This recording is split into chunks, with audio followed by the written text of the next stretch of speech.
नमो अरिहन्ताणं नमो सिद्धाणं नमो आयर्याणं नमो उवज्झायाणं नमो लोय सव्यसाहूणं।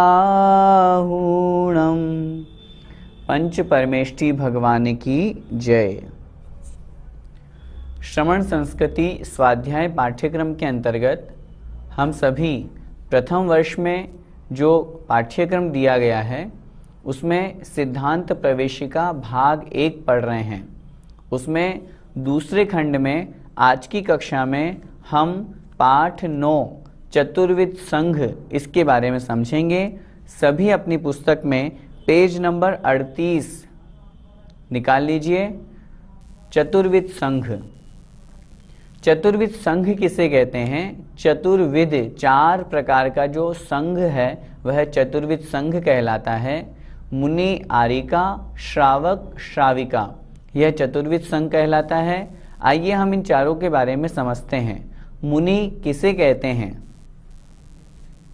जो समस्त परिग्रहों से रहित होते हैं, नग्न दिगंबर होते हैं, दिन में एक बार खड़े होकर अपने हाथों में शुद्ध आहार लेते हैं, 28 मूल गुणों का पालन करते हैं, पिछी कमंडलू रखते हैं तथा केशलोंच करते हैं, उन्हें मुनि कहते हैं।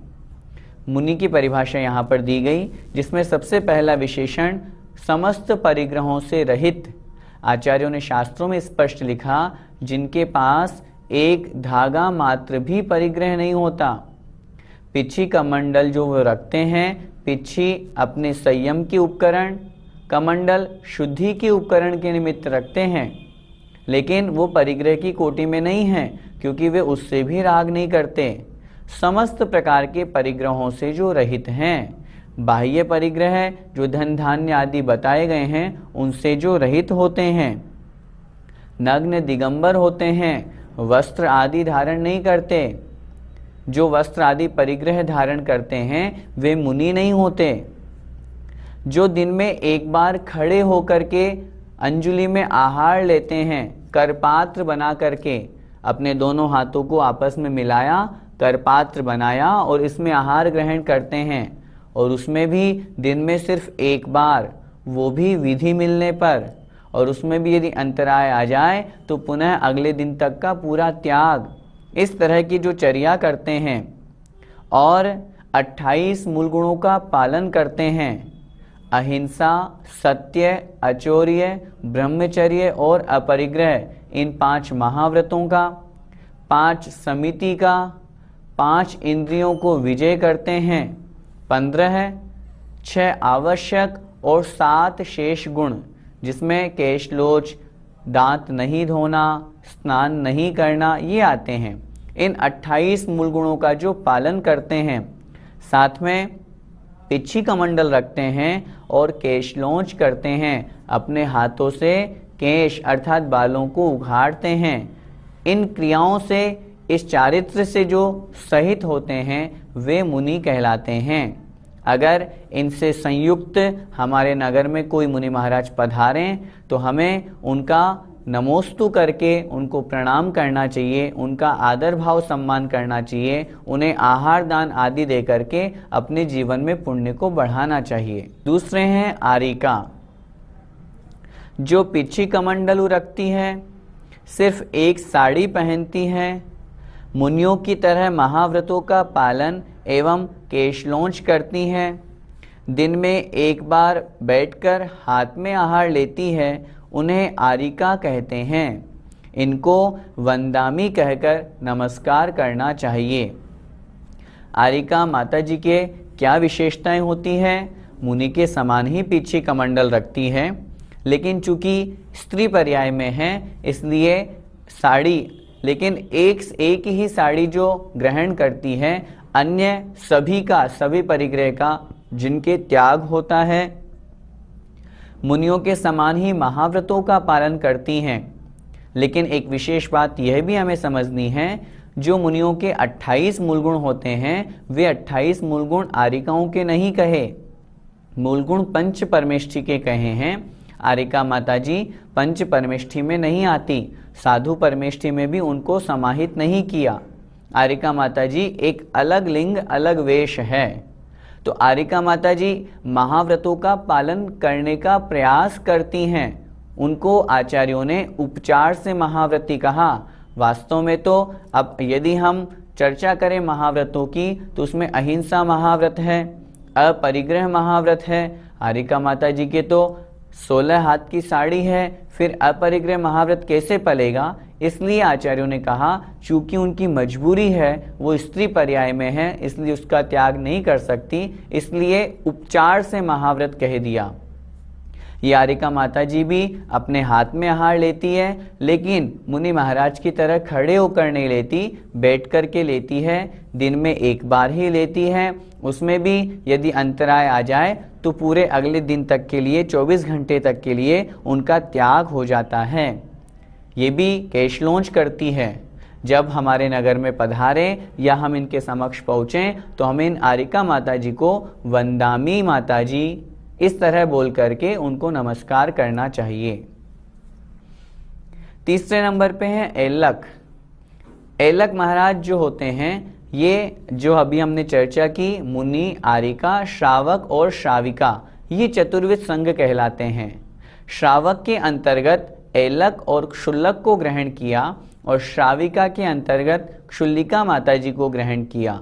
श्रावक किसे कहते हैं? जो प्रतिमाधारी होते हैं वे श्रावक कहलाते हैं, जिन्हें पंचम गुण स्थान, अणुव्रत, दिग्व्रत, देशव्रत आदि से संयुक्त और उत्तरोत्तर प्रतिमाएं जो कही गई हैं, सामायिक, प्रोषधोपास, सचित्त त्याग, रात्रि भुक्ति त्याग, इस तरह से जो क्रमशः प्रतिमाओं को ग्रहण करते हैं वे श्रावक कहलाते हैं। आइए उस श्रावक में हम एलक महाराज के बारे में समझते हैं, जो केवल एक लंगोट मात्र पहनते हैं, पिछी कमंडलू रखते हैं, केशलोंच करते हैं तथा बैठकर हाथ में आहार ग्रहण करते हैं, 11 प्रतिमाओं का पालन करते हैं। इनको नमस्कार करते समय इच्छामी बोलना चाहिए। एलक महाराज की पहचान किससे होगी? जो सिर्फ परिग्रह के नाम पर एक लंगोट पहनते हैं, लंगोट के अलावा कुछ भी अपने पास नहीं रखते, पिछी कमंडल उनके पास में होता है, हाथों से केशलोंच करते हैं, जैसे मुनि महाराज करते हैं वैसे ये भी हाथों से केशलोंच करते हैं, तथा बैठकर हाथ में आहार ग्रहण करते हैं, किसी पात्र में नहीं, हाथ का ही पात्र बना करके उसमें आहार ग्रहण करते हैं और 11 प्रतिमाओं का पालन करते हैं।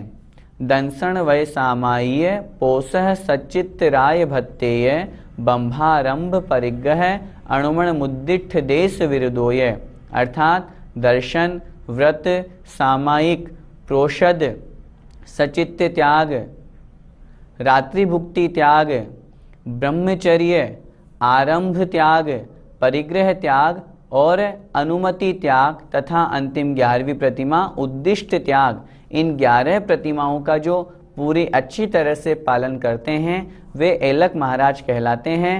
इनको इच्छामी महाराज जी ऐसा कह के प्रणाम किया जाता है।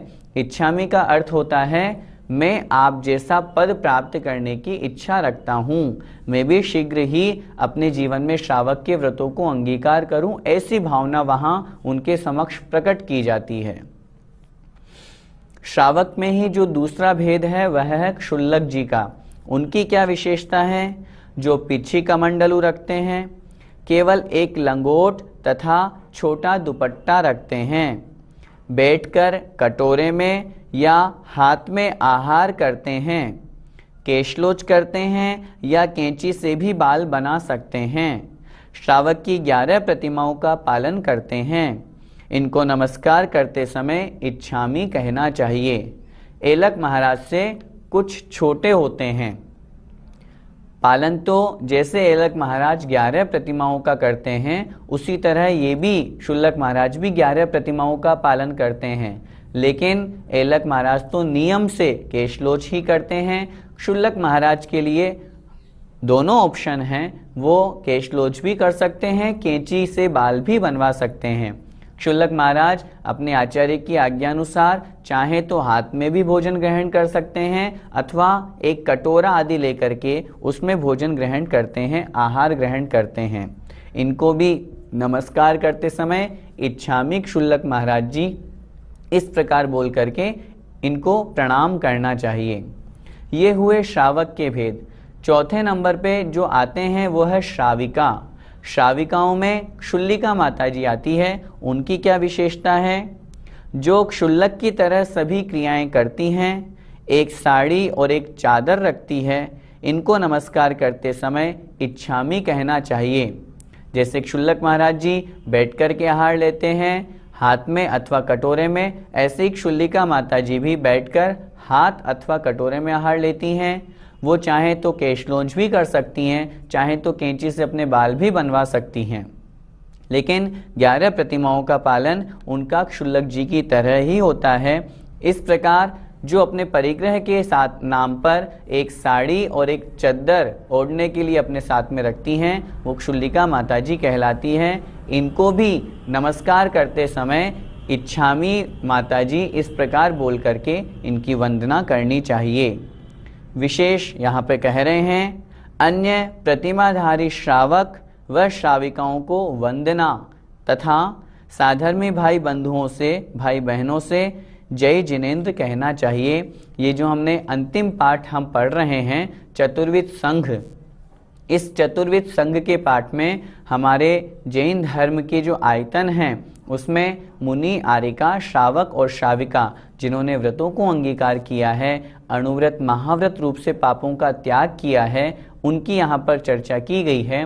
इनका यहाँ पर पाठ देने का उद्देश्य यह है ताकि हम यह जान सकें कि कौन किस रूप में स्थित है, उनको हमें क्या कह के नमोस्तु करना चाहिए। मुनि महाराज यदि हमारे समक्ष हैं, इस बात का विशेष ध्यान रखें, निर्ग्रंथ दिगंबर अवस्था है, परिग्रह से रहित है, जिनके पास किसी भी प्रकार का परिग्रह नहीं है वे ही मुनि महाराज की कोटि में आएंगे।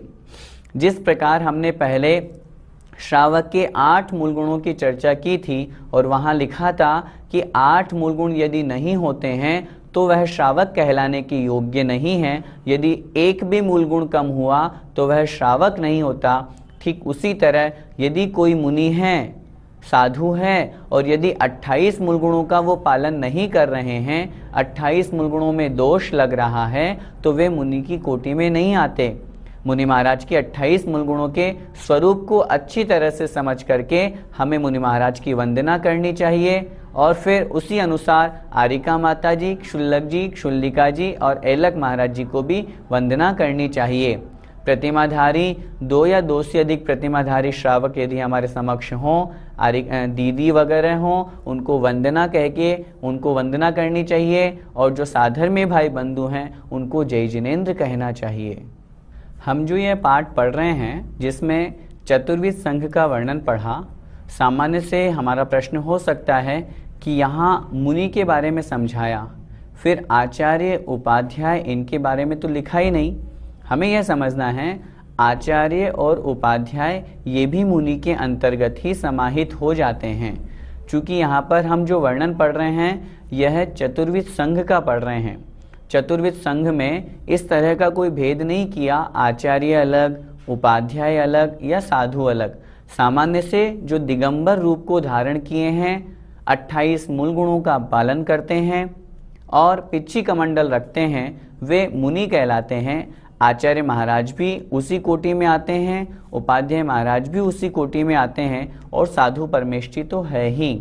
इसलिए अलग से किसी प्रकार का यहाँ पर भेद नहीं किया गया। विशेष रूप से हमें जो इस पाठ में समझना है वो यह है, मुनि महाराज का जो जीवन है मुनि महाराज का जो चारित्र है वो हमारे लिए ग्रहण करने योग्य है। वर्तमान में हमारे समक्ष जिनेंद्र भगवान साक्षात में तो नहीं हैं, लेकिन उन जिनेंद्र भगवान के मार्ग पर, जिन मार्ग पर चलने वाले जो मुनि महाराज हैं, उनके हमें दर्शन होते हैं। उनके द्वारा प्रतिपादित जो शास्त्र हैं, शास्त्रों के अनुसार आचरण करने वाले जो मुनि महाराज हैं, आरिका माता जी हैं, वो हमें वर्तमान में दृष्टिगोचर होती है। इसलिए उस मार्ग पर चलने वाले को भी हमारे द्वारा प्रणाम और वंदना होनी ही चाहिए, तभी तो हम उस मार्ग को जान पाएंगे। बहुत स्पष्ट हम इस चीज़ को समझें, हमने और आपने भगवान महावीर स्वामी को नहीं देखा, लेकिन हम यह बहुत अच्छी तरह से कह सकते हैं हमने आचार्य भगवान विद्यासागर जी महाराज को देखा है, और उन्हें देख करके हम यह अंदाज़ा लगा सकते हैं कि भगवान महावीर स्वामी कैसे होंगे, उनकी चर्या कैसी होगी। चारित्र चक्रवर्ती शांति सागर जी महाराज की चर्या को जब हम पढ़ते हैं, आचार्य भगवान की चर्या को जब हम देखते हैं, तब हमें लगता है शास्त्रों में, आगम में जो मुनि की क्या चर्या होनी चाहिए। भगवान महावीर स्वामी ने अहिंसा मार्ग का जो प्रवर्तन किया, मोक्ष मार्ग का जो प्रवर्तन किया, उस प्रवर्तन में जो बिल्कुल खरे उतरते हैं, उस मार्ग पर जो चल रहे हैं, साधक हैं, उस मार्ग के जो पथिक हैं, ऐसे आचार्य भगवान जैसे महामुनिराज हम सभी को प्राप्त हुए हैं। उन मुनि महाराजों के दर्शन करके हमें उन साक्षात तीर्थंकरों का स्मरण करना चाहिए, जो वर्तमान में हमारे समक्ष तो नहीं हैं, लेकिन भूतकाल में वे तीर्थंकर हुए।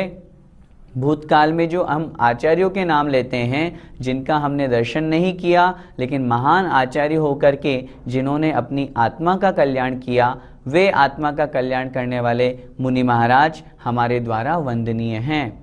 जिस तरह पुरुष पर्याय में मुनि पर्याय को प्राप्त करते हैं, उसी प्रकार स्त्री पर्याय में अनेक भव्य आत्माओं ने अपनी स्त्री पर्याय को सार्थक किया और आरिका के व्रतों को अंगीकार किया।